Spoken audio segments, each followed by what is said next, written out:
किया जाता है या कर बोल भी देता है कि बसंत पंचमी है भगवान देवादिदेव महादेव का। आज बसंती पुष्प से सरसों का जो फूल होता है 108 सरसों के पुष्प से भगवान शंकर का श्रृंगार किया जाता है या शिव को समर्पित किया जाता है।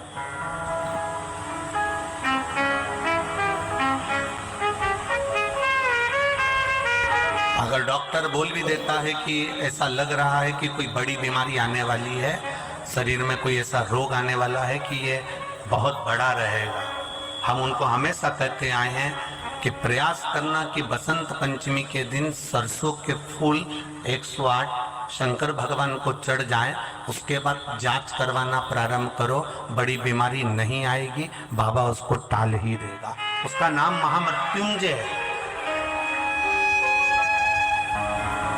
उसका नाम ही महामृत्युंजय। और हमने पहले भी बैतूल की कथा में कहा था कि सरसों का जो पुष्प होता है, कोई आप कार्य करने के लिए जा रहे हो, कोई ठेकेदारी करने के लिए जा रहे हो, उसमें भी सरसों का पुष्प देवादिदेव महादेव के लिए बहुत प्रबल होता है, बहुत प्रबल। पंचमी के दिन जो बच्चा पढ़ने में कमजोर होता है उसके हाथ से सरसों के 31 फूल शंकर जी को चढ़ा दिए जाते हैं तो बच्चा पढ़ने में अव्वल निकल जाता है। उसके बच्चे को कभी नहीं कह सकते कि पढ़ने बैठ, वो खुद बैठेगा। और बाकी के सरसों के फूल आपको मालूम है कि रोग मुक्ति के लिए तो होते ही हैं, ये तो आपको पहले भी वर्णन किया है महाराज कि जब कोई एकदम रोग आ जाए और डॉक्टर एकदम बोल दे कि ये रोग भारी आ गया है और इसकी जांचें जाएंगी और फिर ये कुछ भी हो सकता है, तो क्या करा जाता था कि 108 सरसों के फूल लाकर तुरंत शंकर भगवान को चढ़ाए जाते थे महाराज। तो चढ़ाने के बाद में रिपोर्ट अच्छी आती है। ऐसा नियम है, कहीं ठेका कोई ठेकेदारी करते हैं ना, जो ठेका भरते हैं कि भाई मेरा टेंडर आना चाहिए, मेरा ये काम होना चाहिए, मेरी मल्टी बनना चाहिए, या मेरा ये काम के लिए जा रहा हूं, ये काम फतेह होना चाहिए, उसके सबके हाथ पैर जोड़ने से अच्छा एक काम करो, बस 108 सरसों के फूल उठाओ, शंकर जी का उद्धतेश्वर महादेव का नाम लिखो और छोड़ दो, शिव जी के ऊपर एक एक कर चढ़ा दो, वो ठेका तुम्हें ही मिलेगा, वो काम तुम्हारे पास ही आए। हम बच्चों से कहना चाहेंगे, छोटे छोटे बच्चों से, आप माता सरस्वती की आराधना करा करो। मेरे बच्चों से निवेदन है, कभी जिंदगी में अगर मौका मिल जाए और सरसों के फूल यदि आपके जीवन में आपको कहीं से प्राप्त हो जाए, सरसों के फूल जानते हो ना, पीला कलर का होता है सरसों का फूल, आप प्रयास करो सरसों का फूल। जिस दिन माता सरस्वती का, मेरी बागेश्वरी का जिस दिन प्रागट्य उत्सव हो बसंत पंचमी का, उस समय पर माता सरस्वती का स्मरण कर कर वो सरसों का फूल आप देवादिदेव महादेव को चढ़ाइए। जैसे माता सरस्वती को ज्ञान दिया था वैसा मेरा महादेव आपको भी ज्ञान दे। वो सरसों का फूल आप देवादिदेव महादेव को समर्पित, केवल आज बसंत पंचमी का दिन, एक ही दिन शिव को प्रिय है पुष्प में आंक का पुष्प, जो आंकड़े का पुष्प होता है शंकर को बड़ा प्रिय है। और दूसरे नंबर पर शंकर को प्रिय है शमी का पुष्प, बहुत ध्यान देना महाराज। तीसरे नंबर पर शंकर को प्रिय है महाराज सरसों का पुष्प। सरसों होती है ना, जो राई अपन बोते हैं, सरसों बोते, उसमें पीले कलर का जो पुष्प लगता है। हमारा तो निवेदन रहता है जब तक सरसों आए तो प्रयास करा करो कि सरसों के 108 पुष्प शंकर भगवान पर चढ़ाना प्रारंभ कर दो।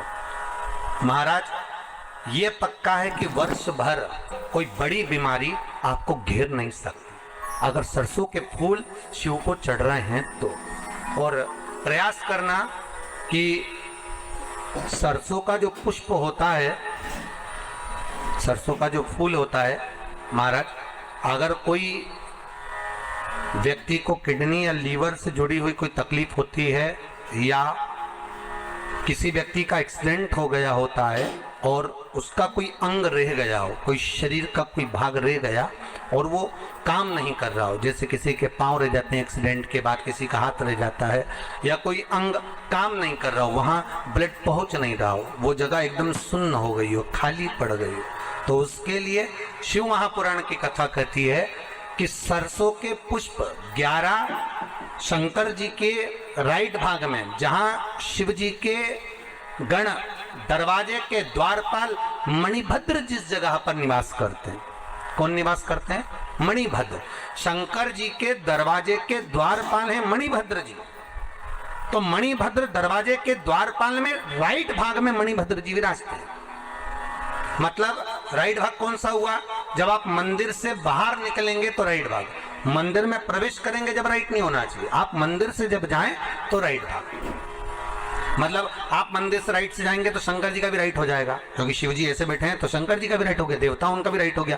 तो राइट भाग सीधा हाथ मणिभद्र जी का स्थान। 11 सरसों के पुष्प मणिभद्र के उस द्वार पर आप रख दीजिए, और मणिभद्र के द्वार पर रखकर अंदर जाकर 108 वापिस जब आप बाहर निकल रहे हैं, ये पुष्प आप रखने के बाद एक बार बाहर जाएंगे, फिर वापिस आएंगे मणिभद्र के रखने के बाद, और अंदर जाकर 108 सरसों के पुष्प शंकर को समर्पित करेंगे महाराज। उस सरसों के पुष्प जो शिव जी को आप समर्पित कर रहे हैं उसको वापिस लेकर आएंगे, श्री शिवाय नमस्तुभ्यम बोलकर उस सरसों के पुष्प को महाराज सरसों के तेल की बोतल में उसको डाल लीजिए। शंकर भगवान को किसी भी प्रदोष में शाम के समय प्रदोष काल में उस तेल को वापस ले जाकर चढ़ा दीजिए शिव जी को, उसको वापस लेकर आ जाइए। उस तेल का प्रयोग आप नाभि में डालिए, और जो शरीर काम नहीं कर रहा उस स्थान पर कम से कम 15 दिन 20 दिन तक उसकी मालिश करना प्रारंभ करिए। बाबा चाहेगा तो चलाने का प्रयास कर देगा और वो अंग वो शरीर काम करने लगेगा।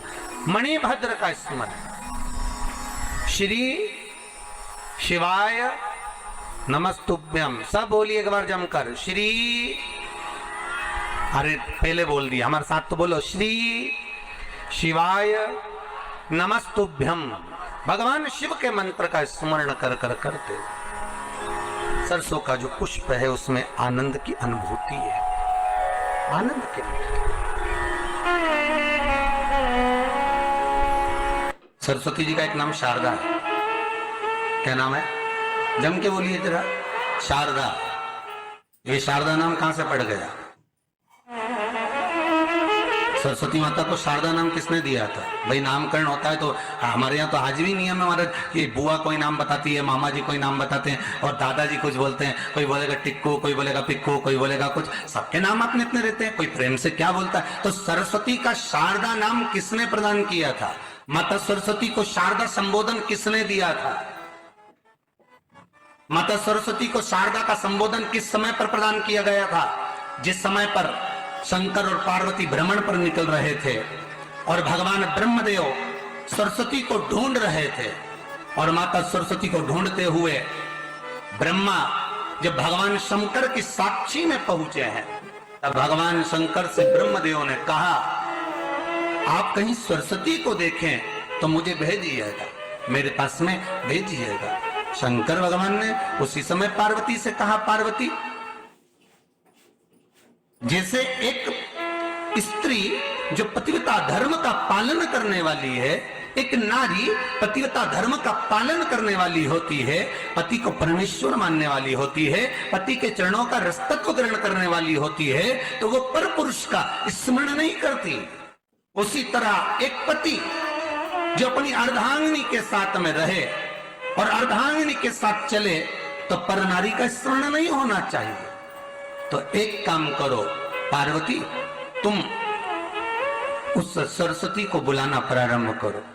अब पार्वती जी ने कहा, सरस्वती तो मेरी बहन जैसी है, सरस्वती तो मेरी सखी जैसी है, अब मैं उसको अगर बुलाऊं, आवाज दूं, अच्छा नहीं लगेगा। तो माता पार्वती जब ढूंढते ढूंढते ढूंढते ढूंढते शंकर भगवान के साथ में भ्रमण करती करती पहुंची, तो क्या देखती है माता पार्वती कि एक सरोवर के पास में माता सरस्वती बैठकर सरोवर में अपना मुखाग्रविंद देख रही थी। श्वेत वस्त्र था मेरा माँ का, और बड़ी सुंदर गले में माला पहन रखी थी माता सरस्वती ने, और एक सरोवर में माता सरस्वती अपने मुख को जब निहार रही हैं, उस दर्पण के भाव में अपने प्रतिबिंब को देख रही हैं, तब उस समय पर माता पार्वती ने कहा, शारदा, सरस्वती को लगा कि मेरा संबोधन ये किसने कहा। पलट कर देखा, सरस्वती ने कहा, पार्वती तुम? हाँ, मैंने तेरा जो दर्पण में प्रतिबिंब देखा है, तेरा स्वरूप देखा, पर तू इतनी सुंदर है, इतनी सुंदर है, पर तेरा जल में जो स्वरूप देखा ना वो नीला दिखाई दिया, थोड़ा सा श्याम दिखाई दिया, इसलिए मैंने तुझे शारदा कह दिया। आज भी हमारे मध्य प्रदेश के कटनी और सतना के बीच में मैहर में आज भी शारदा भवानी विराजमान है।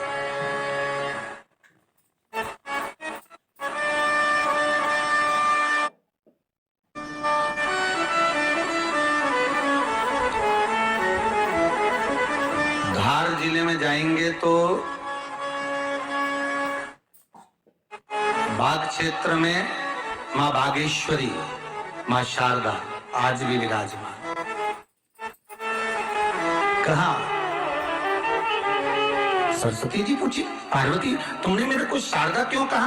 क्योंकि तेरा जो प्रतिबिंब था वो श्याम नजर आ रहा था मुझे।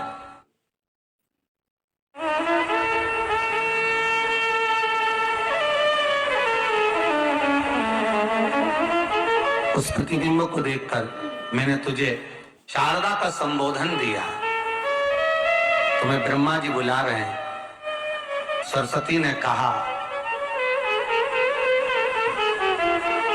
पार्वती मैया, दीदी आपने मुझे जो नाम दिया है, जगत के लोग, संसार के लोग मुझे इस नाम से जब पुकारेंगे तो ये शारदा, ये सरस्वती स्वयं उसके कंठ पर, उसके मस्तिष्क पर सदा विराजमान रहेगी, ये शारदा बनकर। इसलिए हमारे स्कूलों में, हमारे काव्य ग्रंथों में, हमारे जो कविगण रात्रि को जो काव्य पाठ करते हैं, कविता का स्मरण करते हैं, वो सरस्वती की वंदना नहीं करते, हे शारदे मां, शारदा की वंदना करते।